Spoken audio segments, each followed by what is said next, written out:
Obviously, the Lane train rolls on. It has now made a appearance in Boca Raton as Lane Kiffin introduced as the new head football coach of the Owls of Florida Atlantic earlier this morning. You probably heard that press conference on Gary's show just before this one. Some interesting comments really about what you would expect from Lane. In sort of thanking those who have been influential in his coaching career, and obviously most recently Nick Saban. I think the question for Lane going forward is, while he was exposed to the process, and while he should have a great understanding of what it takes to build not just a championship program on a year in and year out basis. He's had a front row seat to that the last 3 years. He had a front row seat to it with Pete Carroll. Pete Carroll's not a bad coach. Lane was with him for 6 seasons at Southern California. So this isn't his first rodeo in terms of being connected with greatness at the coaching level. Pete Carroll, Nick Saban. 2 guys that I would think you could learn a little bit from. Monty Kiffin, Lane's father. Not a bad coach. Revered in coaching circles, especially at the National Football League level.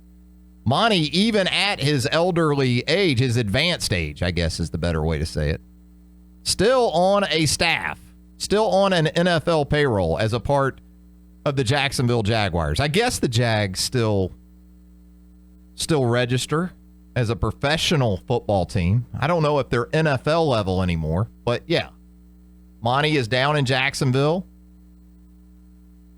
breaking down film on a daily basis. The old warhorse, Monty Kiffin. So, look, we shouldn't even be having the discussion of whether or not Lane Kiffin is ready to return to the head coaching ranks. At least we shouldn't if we're talking about just pure coaching ability.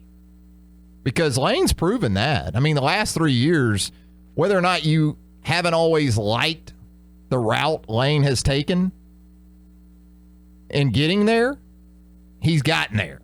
And Alabama has gotten there for a 3rd straight year. It has won a Southeastern Conference championship.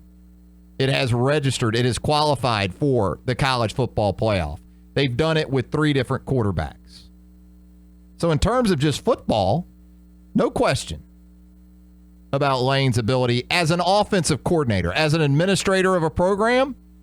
That's obviously still very much up in the air. There's no other way to chop that up. If it wasn't a guy with his credentials, especially these last 3 years, would be at Houston at least, would be at South Florida at least.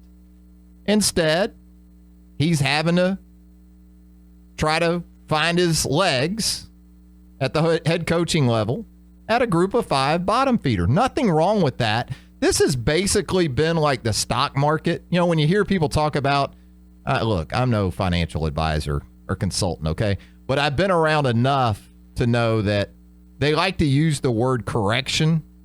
The market corrects itself, If there's too much of a gain or too much of a dip, it will eventually correct itself. Well, that's essentially what happened with Lane Kiffin. Lane Kiffin, before the age of 35, 36, had head coaching opportunities at 3 of the biggest brands in all of football. Whether you're talking about college football, whether you're talking about the NFL, 3 of the most recognizable brands Lane Kiffin had opportunities to oversee. And before that, were really what in his resume constituted those opportunities. Not much. I mean, he did a good job at USC along with Steve Sarkisian. Norm Chow was there before that. People forget that as the offensive coordinator. But Lane did a good enough job along with Sarkisian, Norm Chow, the offensive staff at USC under Pete Carroll. But good enough to parlay opportunities for the ones that he received in the few years that followed that stint with Pete Carroll? Absolutely not. So as is the case with the stock market, we saw a correction eventually occur in the stock that is Lane Kiffin's coaching career. There was a correction made at USC in 2013. Lane was moved back to a coordinator level at Alabama, did a good job, but even the job he did not cover for the concerns that administrators, like school presidents, like athletic directors have in relation to his ability to run a program on a day-to-day basis. Not talking about running the quarterback staff room or quarterback meeting room or even the offensive staff or offensive meeting room. We're talking about the day-to-day administration of an organization the size of an FBS football program. And that's why he really had to take this job and make this move. Financially, it may not make the most sense. He's going to take a pay cut. But I'm going to guess that Lane Kiffin's in a pretty good place financially. I know he's had some issues. He's been divorced, has children.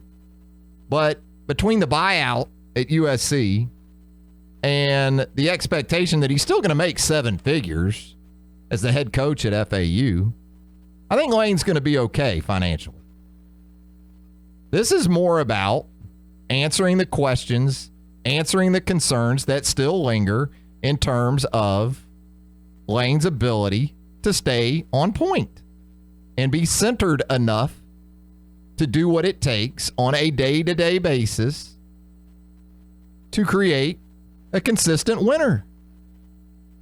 That's what he has to prove at FAU. And that's where, in 3 years from now, we'll know exactly whether or not he did that. Because Lane Kiffin, as a football guy, just a pure football guy, is as good as you'll find. It's the other stuff that you have to be able to juggle and handle and manage as a head football coach that he still very much has to prove. And look, if you're a picks or it didn't happen type guy or gal, I can't help you with that with Lane, okay? Just look at the situation for what it is. Again, everything I've laid out for you in terms of football acumen, it doesn't add up to Florida Atlantic. So obviously, those concerns about Lane's ability to, again, center and focus enough on a daily basis to keep a program consistently in the mix for championships is why he's at Florida Atlantic today, why he was introduced down in Boca Raton this morning as the head coach at Florida Atlantic. He's got to answer those questions. And that's what he'll have an opportunity to do here in the next 2 or 3 years. And that leads me to this question for you.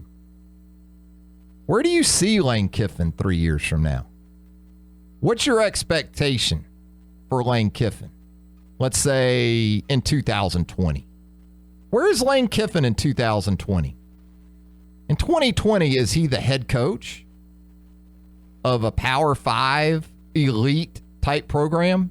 Does he go to Boca Raton and do such a good job that he pushes his way back into the spotlight of college football, where he had already been at Tennessee and Southern California? Do you think he's capable of doing that at Florida Atlantic? Or do you see Lane maybe back on the FBS level, the Power 5 level, as an offensive coordinator, quarterbacks coach? Does it go even further south than that for Lane Kiffin? Is he maybe just a position coach somewhere like UC Davis? I don't think there's really any in between for Lane. I think it's either going to go well enough down there that he's back in that spotlight that I spoke of, maybe back out west, maybe at a place like an Arizona State. You know, not exactly elite, but, you know, Arizona State plenty of potential with a guy like Lane out there if Lane is on task. On task, Lane can win big at a place like Arizona State. Could you see him at a program maybe, I don't know, maybe in the Big 12? Maybe Lane Kiffin down the road somehow at Texas A&M. Perhaps that could be a landing point. The bottom line is he has to prove it at FAU first. There's no doubt about that. And the concern with Lane at FAU that I have, and I spoke about this a little bit yesterday, is that's going to require a lunch pail type approach. That's not a figurehead position at that program. There are places where guys can be that figurehead type and still win 10, 11 games a year. I don't think you can be a figurehead anymore, even at a place like an Alabama or an Oklahoma or a Clemson, and win national championships. I think even you look at Nick Saban. I mean, the guy, if there's ever a coach that could be a figurehead status type coach, it's Nick Saban. And he's anything but. He is all up in the program on a daily basis. Does he delegate? Absolutely he does. But does he sign off on pretty much everything that happens within that program, from nutrition to schedule to who speaks to the media? Absolutely he does. And there's no arguing with the results. And it's going to take even more of that kind of effort at a place like FAU from Lane to have the success he's going to need to have to move on from FAU. And that's what he's looking to do. That's what FAU knows he's coming to do. And if you're FAU, you're totally fine with it. You know, Lane Kiffin's like the rental car at the airport that you got reserved, that you reserved as an economy class. And then when you get to the desk, they tell you, oh, we're going to upgrade you to a full size. And you just think that's outstanding for the same money. That's basically what FAU's getting with Lane Kiffin.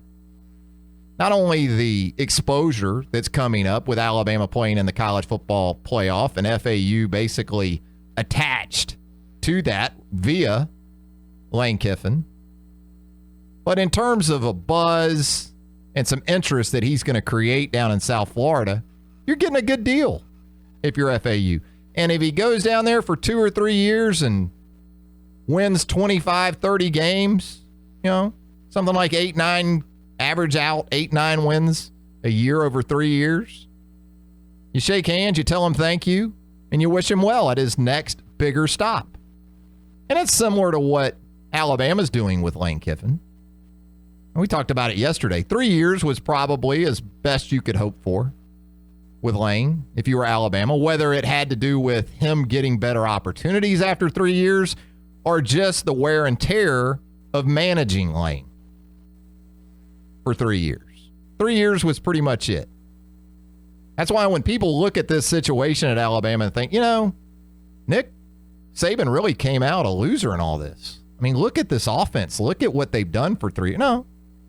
If you're Nick Saban, you're sitting there thinking, we got about everything out of this deal that we could before it was time to move on. Lane's track record kind of supports that. Other than the stint at USC for 6 years as an assistant, really nowhere else more than 3.